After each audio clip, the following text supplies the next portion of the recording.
Welcome to the Mental Health Today show. My name is John Cordray, and I'm a licensed therapist, and I really appreciate that you're here. And I'm really looking forward to my guest today. Like I said earlier, she is a licensed marriage and family therapist. She also has her doctorates. And we talked a little bit before we came on, and she has a lot of knowledge and expertise in complex trauma. And I can't wait to learn more about that. But don't tune this out if you don't have the complex trauma, because what we're going to be talking about applies to your situation too. It's mental barriers. So whatever the mental barrier that you are facing, or maybe you faced before, you're going to learn a lot in this episode. Well, I want to welcome you, Joelle. Thank you so much for coming on to the show today. Oh, thanks, John, for having me. I'm excited for our conversation. Yeah, I am too. And we were talking a little bit before we came on the episode here, and both you and I do a lot of remote work, and we see our clients remotely. And it wasn't that long ago that pre-COVID, before COVID, it wasn't a thing, but now it's everywhere. And we were talking how a lot of times our clients prefer remote work. And so I know you do a lot. I'm full time. I think you're full time on Yeah. with therapy work, and I can't wait to hear more about that. But before we get to that, though, I want to hear a little bit about you and your story. Can you tell us something a little bit about yourself first? Oh my gosh. Thanks for asking. I always stumble with this question, right? So, fun fact, I was a ballerina for 22 years professionally. So I had a 22-year dance career, Wow. career-ending injuries, and my life blew up. And we could talk more about that as the podcast goes on if you're interested. But I had postdoctorates in I have fine arts, a master's in fine arts dance. I have a master's in education, was running a university department, found myself newly divorced with a 1 and a 3-year-old. Hmm. And I disliked being in this PhD program for dance history and went, okay, I don't want to talk about Martha Graham. I want to be a dancer. And that was not in the cards anymore. And Hmm. so all of a sudden I woke up and went, okay, I don't know who I am and what I'm going to do. And I had a great therapist at the time. And we worked through that a little bit. And she made a joke. She goes, well, you can always go to psych school.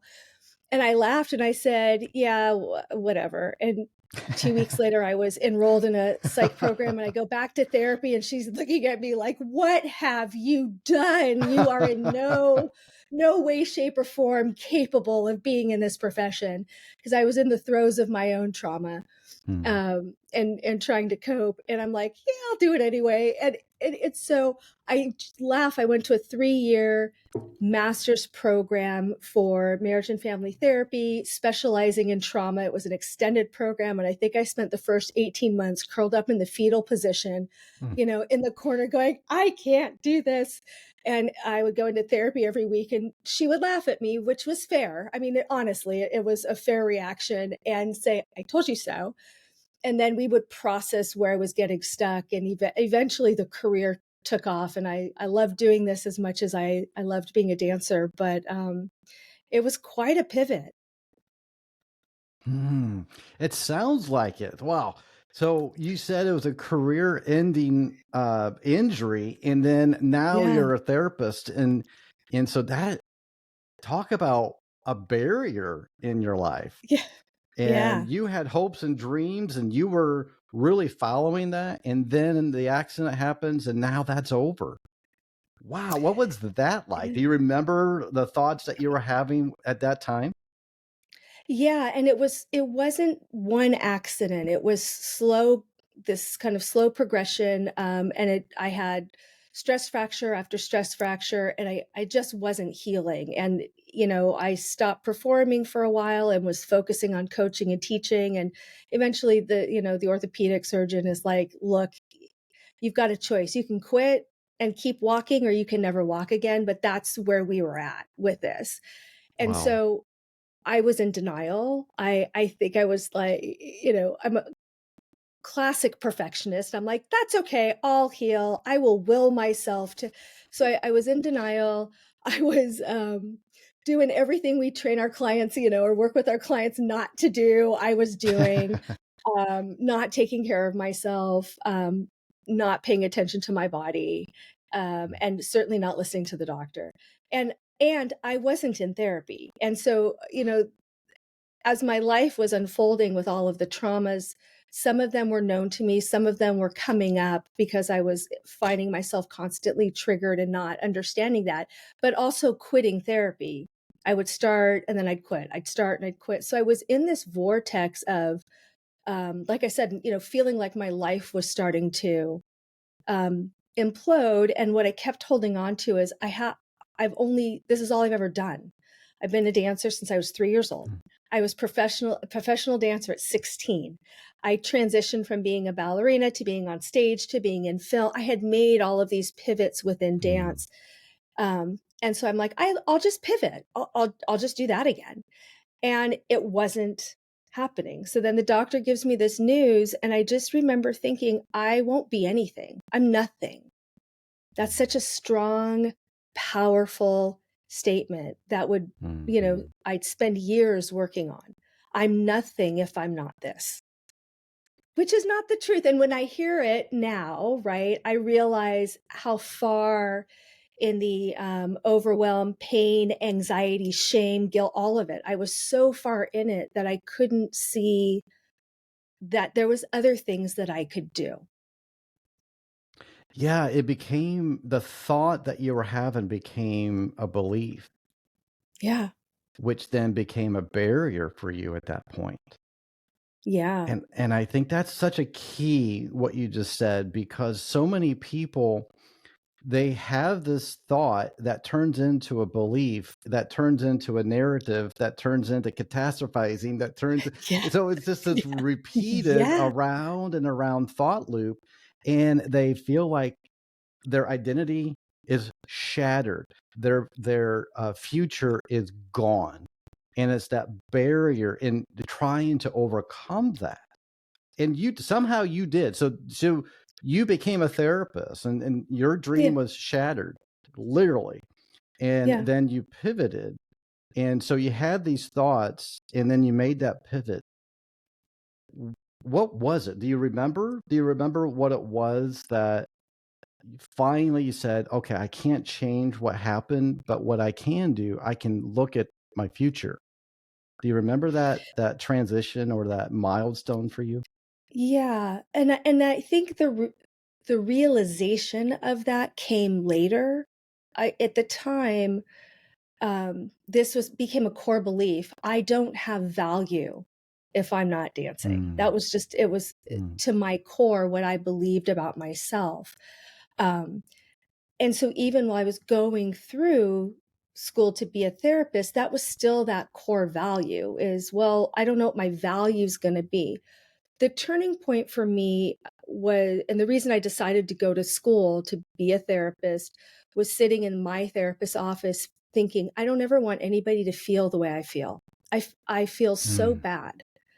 Um, if there was one thing I could do to help someone else, I would do it. Um, because that was my way of coping, was people pleasing. So as noble as that sounds, the flip side of that was part of how I coped was, well, I would just people please. I would go into that. So I took one negative coping mechanism, right, that wasn't working for me in my dance career and went, that's okay, I'll do that in therapy. And it took some time to work through what actually that was about.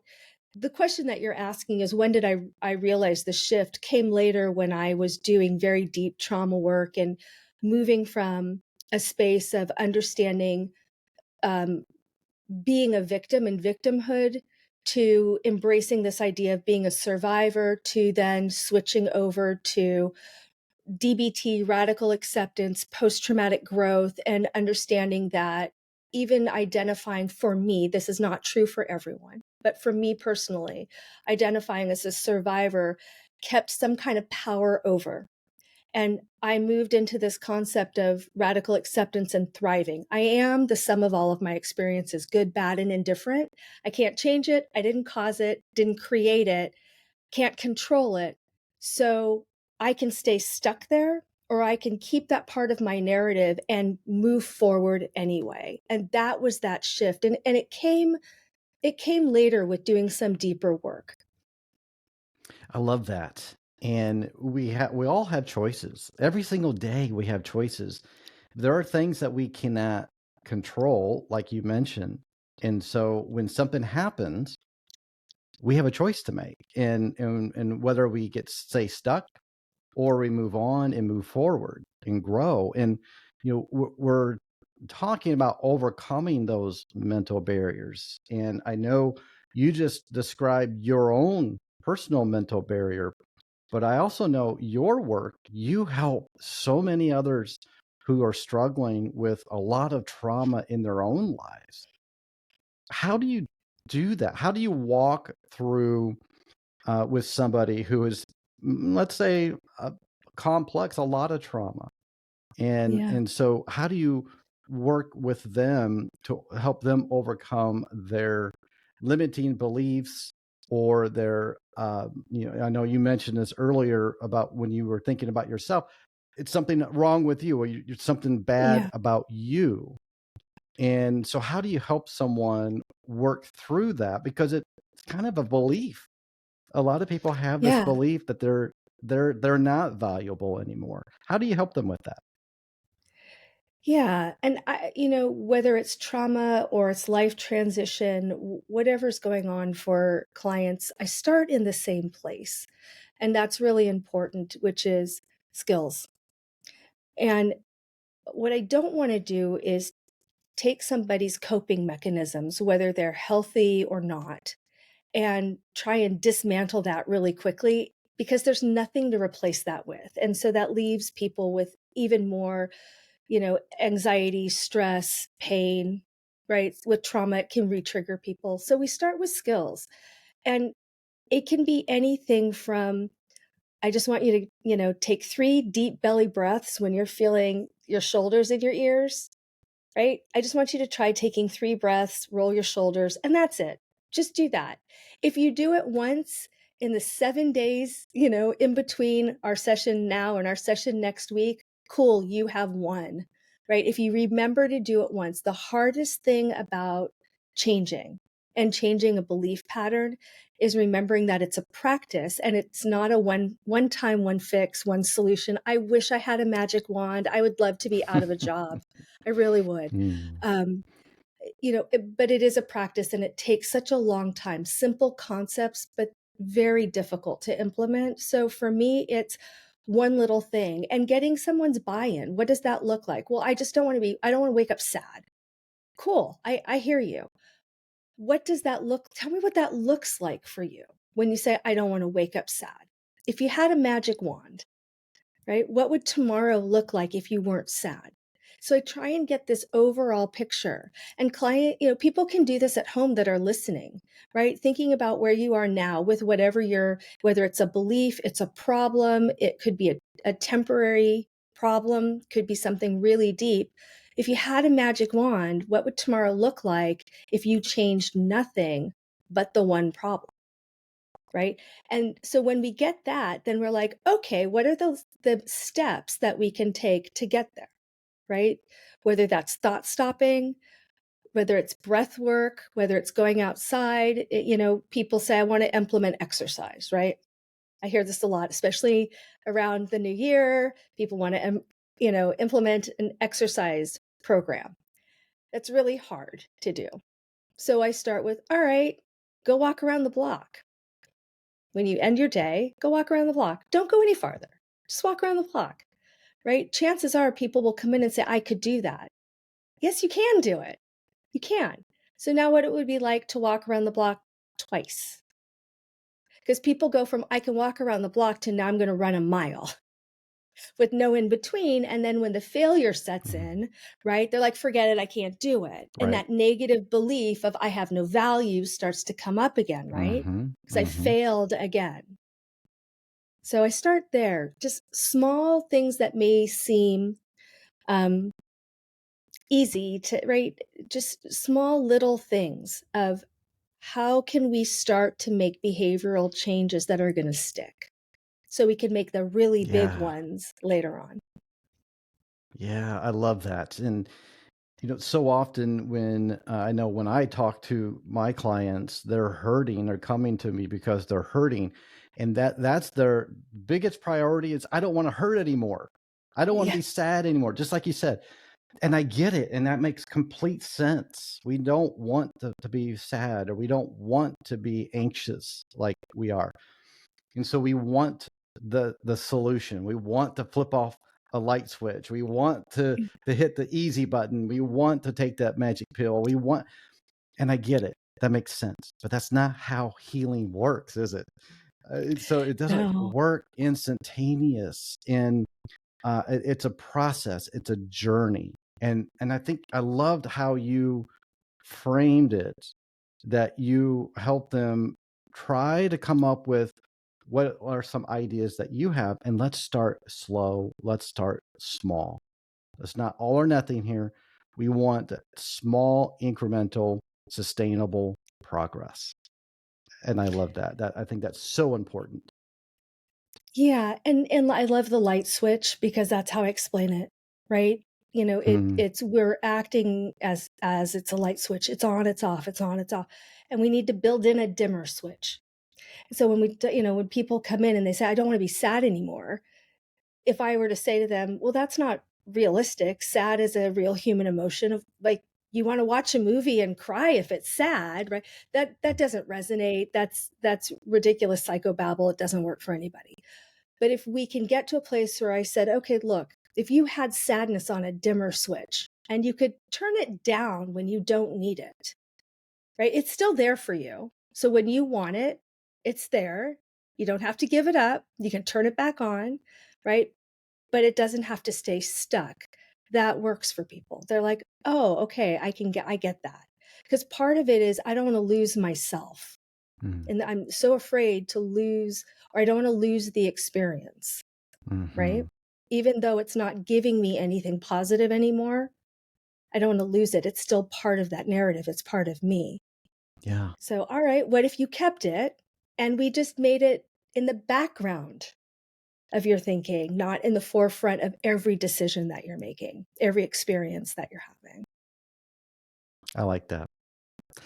Because it's a clear picture, and it's not psychobabble like you mentioned, Yeah. but it's a picture where everybody can understand that a dimmer switch, it's not a flip off or flip on, it's a dimmer, right? It's Yeah. finding that, it's kind of like finding the balance in a way. Yeah. And you don't I tell this to everybody, to my clients all the time, your feelings are valid. How you feel is valid. So it's not wrong to be sad. It's not wrong to be anxious. It's not wrong to be angry. It's valid. You're a human being. But how are those feelings, how are they influenced by your thoughts? And are your Yeah. thoughts accurate?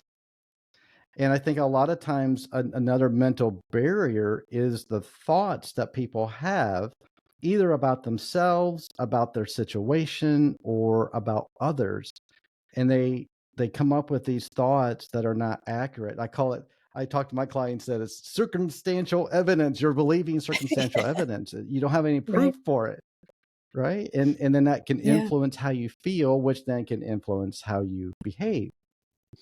And so I would Yeah. imagine you help a lot of people. You talk to a lot of clients about their thinking as well. Can you tell us a little bit more about how do you talk to others who may be thinking about things that are not completely accurate?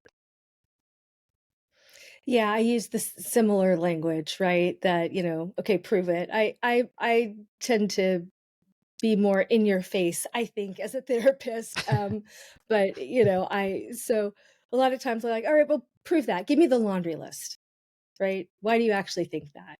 Um, and what we end up coming away with is that there's very little fact in that thinking. It's more about, like you said, it's about a feeling, but it is now an ingrained belief, right? Or it's what I call a core value. Um, for example, if I have a failed relationship, right, my core value may come from that. I'm unlovable, right? No one wants to be with me. And that's my core value. And it's not that that's even a conscious awareness. It's so buried deep in my psyche that I'm not but everything I do is solidifying that core value. I'm unlovable. I'm unlovable. I'm unlovable. Right? All of my thinking. And so once we've done some skills work, because again, I want them to have a little bit of relief. Even first session, somebody comes in for the very first time. I'm like, all right, here's your homework. I've got 3 different skills I want you to try. If they all suck, that is totally okay. No in therapy is a great answer. I love hearing, no, Joe, that didn't work. I'm like, cool. I got 101 techniques we can try. When I get yeah, that's okay, that's not helpful at all. And my favorite is arms crossed, resistance of like, nope, I'm not doing it. Cause then I'm like, I hit a nerve. Cool. That's what I'm after. So, I'm looking for skills first. Then this next piece is working on these core beliefs to really start to change and the internal monologue and that narrative. And I use that with an if then kind of dynamic statement. So if my relationship failed, then what does that say about me? And again, you can all try this at home, right? If my relationship failed, or if my whatever, right? What does that say about me?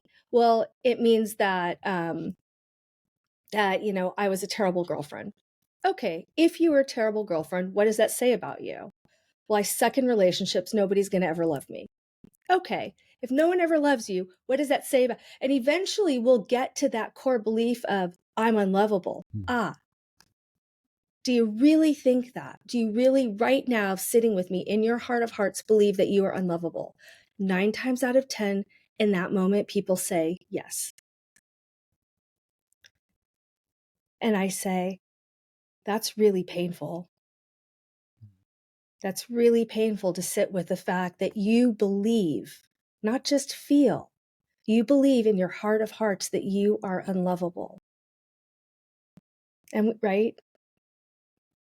What would it mean? That's What would it right. mean to you, right? If we could just change that one thing, not 100% of the time, because there's no perfect, but sometimes you actually felt that you were lovable. What would that mean?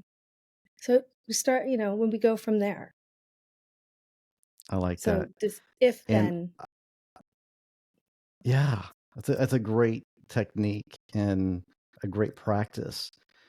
And so when you ask them that, in your heart of hearts, do you really feel unlovable? I'm just picturing you pausing and letting them Yeah. just grapple with that. And so it's silence. And then with therapy, so you all know, therapy, silence can be a really powerful tool. Sometimes one of the most powerful tools in the session, because it allows your brain to process what's just happening. And so when you hear your therapist or a therapist say, do you really, in the heart of hearts, your core being, do you really believe that you are unlovable? Pause. That's powerful. And they might come back and they say, yes, I do believe that. And I believe that for all my life. And I have proof that I'm unlovable because of X, Y, and Z. Yeah. And so they think it's proof, right? And that turns into a belief system. And you're working with them and you're touching on that core emotion. And maybe it's bringing up the shame. Maybe it's bringing up a lot of guilt, loneliness, rejection. Maybe they were ostracized as a child. So there's so many things in our timeline that has built up, and it becomes a barrier with our thinking. And you just touching on that, really touching their heart, right? Or do you really feel unlovable? And you let them kind of sit with that. And then you use the if then technique in the practice, and I love that. And it's just walking them through and challenging. And it sounds like to me it's a challenge. You're challenging their thinking, but you're doing it in a kind way. I like that. Yeah. And then using your technique of, okay, prove it. Give me the laundry Yeah. list of why you are Yeah. because if that's how you feel in your heart of hearts, okay, give me the laundry list. Prove it. Why are you unlovable? And I'll get 5, 6, maybe sometimes half a 10, a dozen or so. But eventually that list gets exhausted. Mm, And I'll say, okay, give me all of the things that you do that you think are lovable in someone else. Not in you, because you're not lovable. Got it. Check. Roger that. Paying attention. Okay. All of the things that you love about your children or your friend or your boss, whoever it is, right? Think about somebody that you really care about. What are all the things that make them lovable? And give me the laundry list. And I exhaust that list. So we'll go through. And eventually I'll say, wow, sounds like we're talking about you, right? And like you said, silence. yeah. Because people have the answer. They have their answer in their Mm, head. They're mhm, just so lost in their own belief system and the pain of what they're mm, experiencing that it's hard to get to those answers. yeah. Wow. I love it. You know, I often say as a therapist, it's it's a very honoring and humbling profession. And I'm sure you feel the same way Mm. too, because people come to us and when it's when they're very vulnerable and they literally open up the heart to us. And that's amazing. And so Yeah. I appreciate you just really walking through and helping us understand and my listeners understand of how to overcome the mental barriers. And I love that we all have them. Everybody has their own story, their own journey. Some people have the complex trauma, others, there's a lot of other things in their life. It may not be PTSD type of trauma, but I Hmm. call it little t trauma. It's Hmm. there. It's there. And so we all have at some points of our lives these mental barriers. And you offered a lot of great tips and strategies that was very helpful. So I appreciate you doing that Thanks. for my audience. But I do want to ask you, is there something, so someone's listening to this and maybe they're identifying, yep, that's me. I thought that, I feel that, I've done that. Yep, that's me. What would be something that you can encourage my listener who is feeling like I'm nobody? There's something wrong with me. I'm a failure. Could you kind of share kind of your last remarks of encouragement to that person? Yeah, therapy is definitely a socioeconomic privilege for some people. There are a lot of low cost clinics. There are clinics attached to every graduate psych school. If you want to work with an intern or somebody learning to be a therapist as a way to do therapy, there's a lot of online options. There are self help books. There are journals. So pick something and start somewhere. Um, just making the choice to say, hey, I'm willing to work on my negative thinking and my belief system will help. So just making that one small choice of saying, okay, I'm going to help. Um, a lot of people love journaling. I will be honest with you. I am a person who buys every journal that comes out.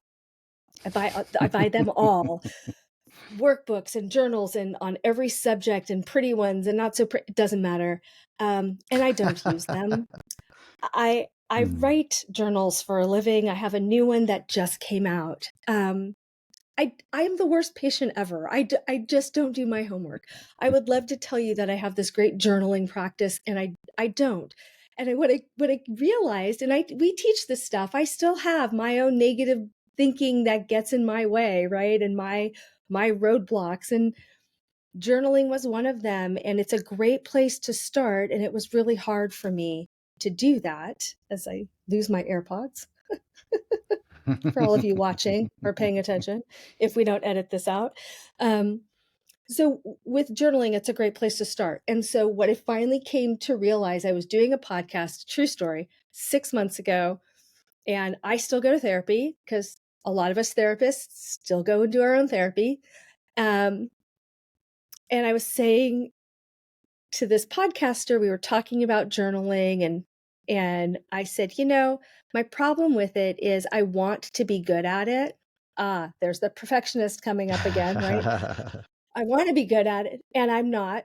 Okay, there's the roadblock, negative thinking, right? Mm-hmm. And I said, but what I realize is when I write things down, it becomes real and it's too scary. Now, I said this out loud on a podcast with way too much vulnerability and went, oh my God. And I'm trying to put it all back in my mouth as I'm unloading all of this information. And then I went into therapist, and I've had the same therapist for, 18 plus years. And she's like, yeah, how'd that work for you? I'm like, well, it was a little embarrassing. And I realized I have way more work to do on my negative thinking, right? Because I got stuck in that old belief system that we were talking about earlier in the show. And I said, but there's truth to that. The reason I don't like writing it down is because it's too scary, because now it's real. When it's in my head, I don't have to deal with it. I've got amazing maladaptive coping skills that will work to my advantage every time, right? But when I have to actually write it down, it means I have to deal with it. And it was such a wonderful, cathartic moment and absolutely terrifying. So for all of you that don't know how to journal, there's pre-made ones with journal prompts. You can get a notebook and just write. You could write a letter to your younger self. You can buy a workbook. It's terrifying. I could tell you from experience, it's terrifying, but it's a great place to start. And it isn't an expensive, outreach for people that have financial constraints. So if therapy is not an option, doing something like that is a good place. Follow Instagram accounts that are by licensed therapists like John and I, who have skills-based information out there that's empirically tested. There are self-help books you can get from the library. So there are lots of places to start. I like that. And the key is just to start. I love it. Very good. Well, before I let you go, I have one last question for you, and that has to do with self-care, and that's something I'd like to ask all of my guests about. What's one or two things that you like to do for your own self-care? Yeah, because I'm a retired athlete, moving. It's all, so anything I walk at the end of the day, doesn't matter how tired or bad I feel, I at least try and do a block. But I do walk every day. I try and get some kind of exercise. I love yoga. So anything like that helps keep me grounded.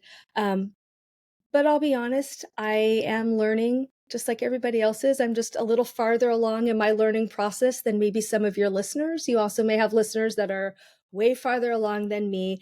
The other thing that I do for self-care is I have sticky notes. I have them all over the place. I write myself notes.